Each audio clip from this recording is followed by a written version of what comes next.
Alors le groundscape, c'est un mot que nous avons choisi pour trouver une réponse illustrative, qui ne soit pas anxiogène ou inquiétante ou sinistre, parce que si on appelle le travail souterrain, underground, sous-sol ou basement, on est dans un registre qui est un registre plutôt de déni.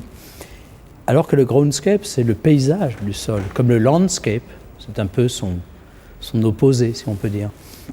Et l'idée du groundscape, c'est de développer un nouveau regard, qui est un regard intéressé et intéressant, sur la notion du sol. C'est-à-dire le sol n'étant plus une surface horizontale, avec ce qui se trouve dessus et ce qui se trouve dessous, mais c'est une surface qui va se multiplier, se démultiplier, qui va offrir différentes solutions, opportunités pour l'investir. C'est-à-dire que ce sol épaissi, ce sol multiple, va prolonger nos bâtiments et créer un système racinaire. Et c'est donc un peu un biotope là, que l'on cherche à mettre en place au travers d'expériences que l'on a déjà réalisées avec, par exemple, la Bibliothèque nationale. Peu de gens imaginent qu'il y a 200 000 mètres carrés d'incrustés dans le sol. On n'a aucune perception d'être en sous-sol. On se trouve autour d'une forêt.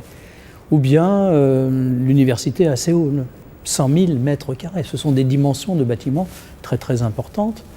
On ne les voit pas. On ne les sent pas au sens physique.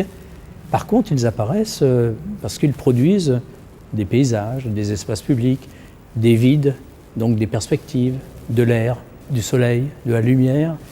On ne va pas aller habiter dans le sol, mais on va plutôt se nourrir en termes d'intensité, de densité, d'activité du sol.